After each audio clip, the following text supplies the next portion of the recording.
Terima kasih Datuk Yang di-Pertua atas peluang yang diberikan pada petang ni. Saya akan gunakan sebaiknya 13 minit yang diperuntukkan. Perkara pertama yang saya nak sebutkan adalah berkenaan dengan pendapatan negara.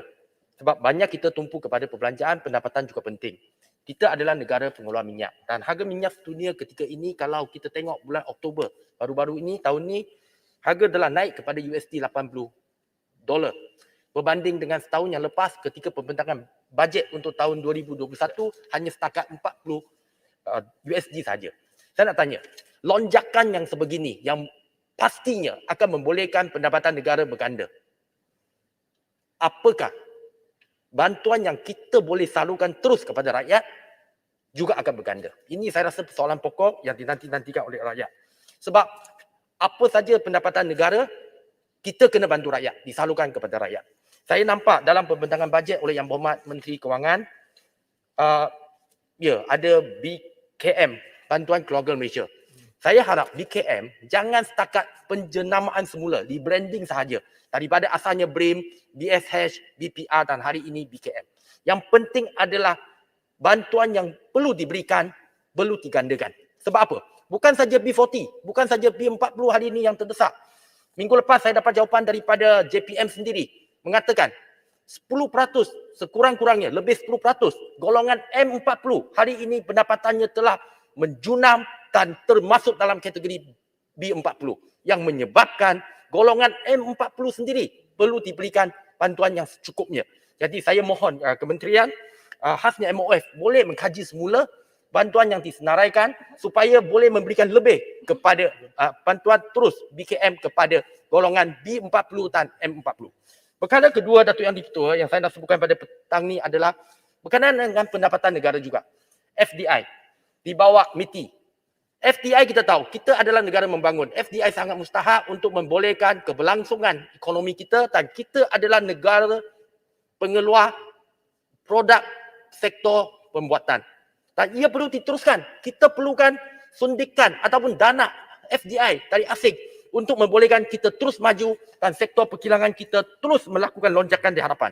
Cuma saya nak mohon MITI supaya boleh menjawab satu perkara, iaitu kenyataan daripada bekas pengerusi Pertubuhan Ekonomi Digital Malaysia, MTEC, Datuk Dr. Rais Husin, berkenaan dengan dasar kabotase negara.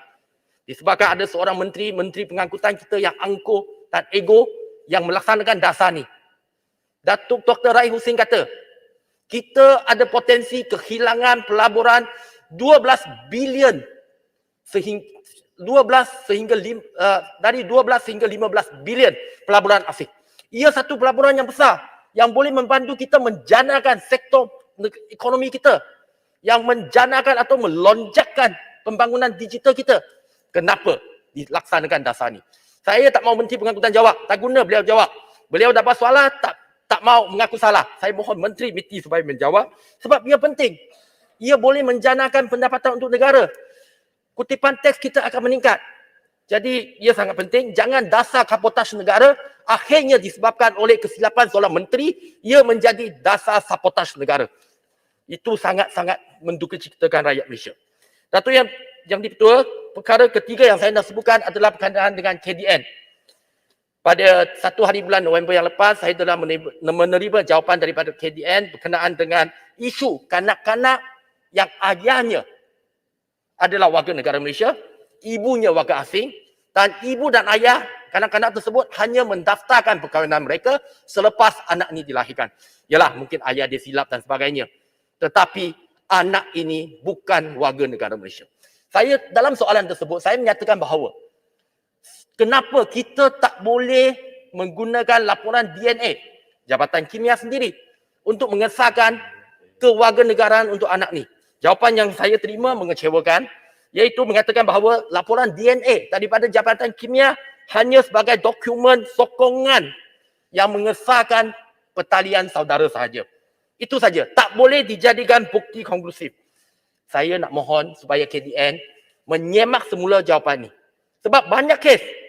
Di tangan saya saja ada berpuluh kes macam ni. Dan saya rasa di seluruh negara banyak kes macam ni. Dan ia adalah sesuatu yang rentas kaum dan agama.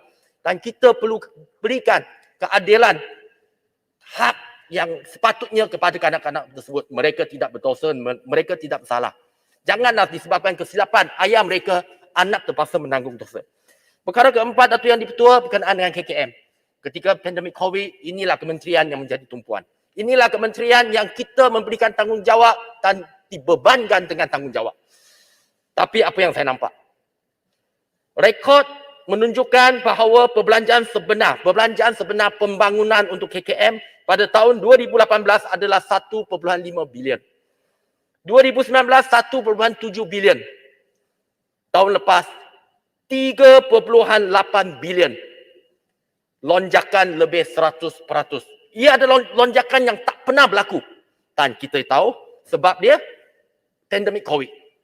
Banyak perbelanjaan terpaksa digunakan untuk menangani pandemik COVID, untuk menyelamatkan nyawa rakyat Malaysia. Tetapi persoalan saya, kenapa untuk peruntukan bajet 2022 untuk peruntukan pembangunan ia kurang daripada tahun sebelumnya? Saya rujuk buku bajet sebelum ni. Tahun 2021 untuk peruntukan pembangunan 4.7 bilion. Tetapi untuk tahun 2022 hanya 4.3 bilion sahaja. Kenapa ada pengurangan? MOS bagi kurang. Apakah KKM juga setuju dengan pengurangan tersebut? Kita kena ingat, walaupun kes di negara kita menurun ketika ini, tetapi jangan disebabkan pada ketika ini kes turun, peruntukan pun turun. Pandemik masih lagi berlaku, COVID masih mengancam nyawa rakyat Malaysia. Dan kita kena ambil pengajaran dan iktibar daripada pandemik COVID ini supaya kita lebih bersedia dengan pelbagai kelengkapan dan peralatan untuk menghadapi apa-apa pandemik pada masa akan datang. Datuk Yang Di-Pertua, perkara kelima yang saya nak sebutkan adalah berkenaan dengan MySejahtera. Kita tahu sejak setahun setengah yang lepas kita menggunakan MySejahtera dan ia adalah satu perkara yang biasa. Saya nak bangkitkan berkenaan dengan isu temu janji untuk mendapatkan dos penggalak, booster dos. Temu janji melalui MySejahtera sahih. Tetapi apabila rakyat kita yang menerima tarikh dan masa untuk temu janji tersebut pergi ke klinik tersebut, klinik tak buka. Saya ada bukti sahih. Sebuah klinik di Parlimen Rembau di Senawang, ini tempat menteri KKM, klinik Mutiara. Klinik tu tak buka pada setiap hari Ahad. Dia hanya buka Isnin hingga Sabtu saja. Tetapi kenapa ada penduduk dirasa yang mendapat appointment untuk ambil dos penggalak pada hari Minggu? Saya tanya klinik, pembantu saya tanya klinik semalam. Dia kata dia tak tahu. Okey.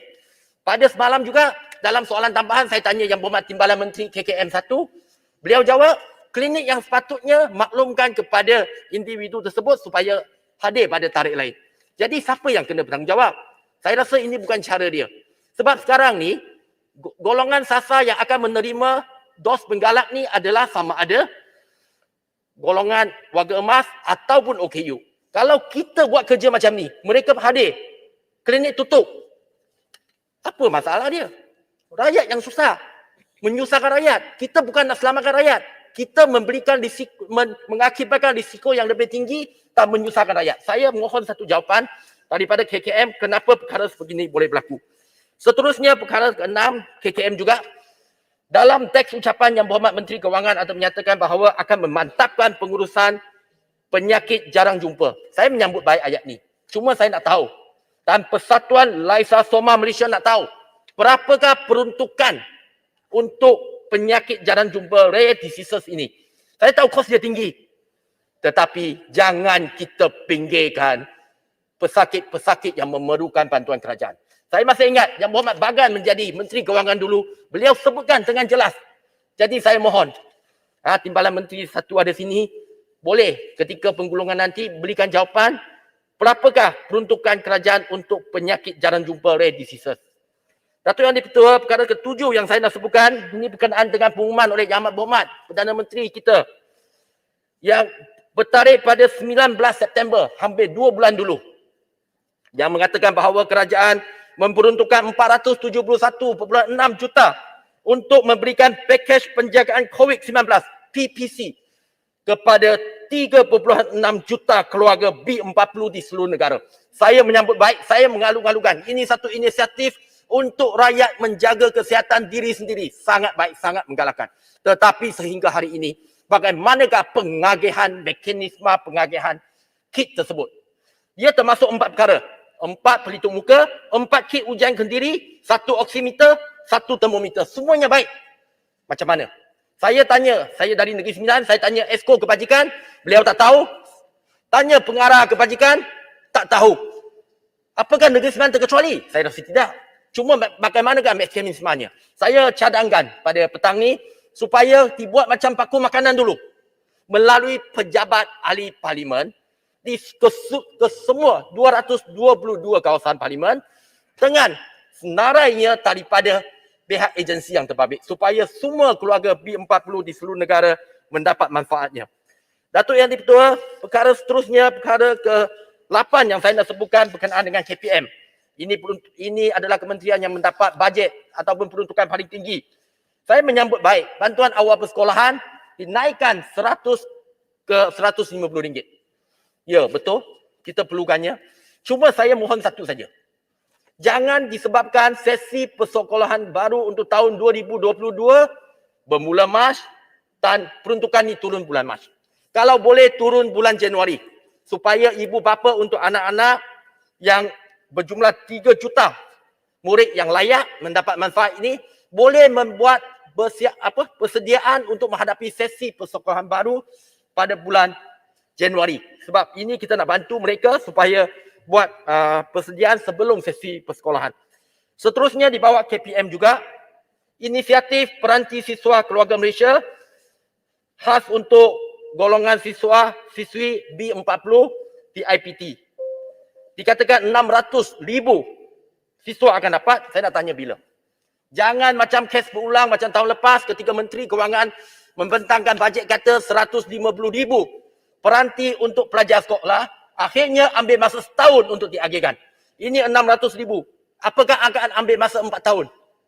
Jadi saya rasa kena ada satu mekanisme yang bersesuaian. Dan juga apakah siswa-siswi di IPTS layak untuk mendapat manfaat daripada inisiatif ini? Saya mohon je. Sebab jangan fikir semua siswa-siswi di IPTS pun orang kaya. Mereka tidak patut dipinggirkan. Datuk Yang di-Pertua, saya ambil masa 2 minit. Ada 2 benda yang singkat saja. Minta rumuskan. Ya, ya. Datuk Yang di-Pertua, berkenaan dengan peruntukan pendidikan untuk lebih 10,000 sekolah kerajaan, Menteri Kewangan kata ada peruntukan penyelenggaraan. Saya nak tanya bila. Berapa banyak? Tan Rasa dapat berapa? Rasa ada dekat 60 sekolah. Berapa banyak peruntukan untuk parlimen Rasa? Dan saya juga menyambut baik 120 juta untuk SCKC dan SCKT, 50 juta untuk pendidikan khas. Cuma saya nak tegaskan, pengagihannya mesti ada detail ataupun butiran terperinci pengagihan mesti disebutkan ataupun dikemukakan untuk tatapan umum. Zaman PH, apabila Simbang Rengga menjadi Menteri Pendidikan, Kulai menjadi Timbalan Menteri, semuanya maklumat sekolah mana yang menerima berapa banyak dipaparkan untuk tatapan umum. Tapi zaman PN tak ada. Saya harap zaman keluarga Malaysia ni kita paparkan untuk makluman semua. Dan perkara terakhir yang saya nak sebutkan adalah berkenaan dengan KPD and HCP. Saya nak sebutkan kit ujian kendiri. Walaupun Menteri beberapa hari lepas pergi buat tinjauan mendapati harga semasa RM6.60. Saya tetap menegaskan ada keperluan untuk Timbalan Menteri ada sahabat saya. Maaf. Jadi saya mohon Timbalan Menteri supaya bincang dengan Yang Berhormat Menteri supaya harga siling semasa RM19.90 yang masih terpakai ketika ini supaya diturunkan. Sebab apa? Walaupun kita tahu MDA dah luluskan hampir 50 jenama, pasaran terbuka, banyak kedai boleh jual, bagus. Harga memang rendah. Itu cadangan saya dari bulan September lagi, kalau boleh kita turunkan harga secara berperingkat. Kalau waktu tu RM9.90, lepas tu turun RM10, mungkin pada bulan 12 nanti turun RM5. Sebab saya sendiri dirasa beli di kedai RM6 saja. Lebih murah daripada tempat yang ditinjau oleh Yang Berhormat Menteri tadi. Jadi saya mohon supaya ditetapkan harga siling memang kita perlu turunkan untuk merakyatkan ataupun membolehkan lebih ramai rakyat termasuk golongan B40 dan M40 menggunakan kit ini. Datuk Yang Di-Pertua, ini ada satu masalah pasal KKMM. Saya nak sebutkan 30 saat saja, Datuk Yang Di-Pertua. Saya menyambut baik projek ketersambungan digital inisiatif jendela di bawah KKMM. Ia sesuatu yang baik. 5G tak ada bantahan. Pembangkang pun memang bersetuju sebab ia untuk kebaikan kita bersama. Cuma saya nak sebut. Ada sekolah di bandar. Ini jangan sebut luar bandar. Luar bandar memang kita tahu keadaannya lebih teruk. Hari Merasa. Masih ada sekolah di bandar yang tak ada Unify. Ini tak mau sebut 4G, 5G. Saya nak sebutkan secara spesifik pada petang ni, sebuah sekolah SJKC Hillside. Mohon Unify pada 6 Oktober. Bukan 6 November, 6 Oktober. Baru dapat maklumat akan dipasang pada, ada tinjauan akan dilakukan pada 13. Maknanya hari Sabtu ni. Kenapa kelewatan sebegini? Padahal ini adalah perkara yang perlu disegerakan. Jadi saya mohon KKMM ambil tindakan yang sewajarnya. Kalau ada permohonan dari mana-mana sekolah, tak kira di kawasan mana, sila berikan keutamaan. Sebab ini Unify, ini bukan 5G. Tak guna kita wawakan, kita heboh dengan 5G. Tetapi sekolah di bandar dan di luar bandar menghadapi masalah Unify. Datuk Yang Di-Pertua, saya minta maaf sebab ada ambil masa sikit. Sebenarnya ada dua benda perkara tapi saya faham kekangan masa. Kalau sempat nanti saya bahas dalam peringkat jawatankuasa. Terima kasih Datuk Yang Di-Pertua. Terima kasih Yang Berhormat Rasah. Seterusnya saya jemput Yang Berhormat Betung.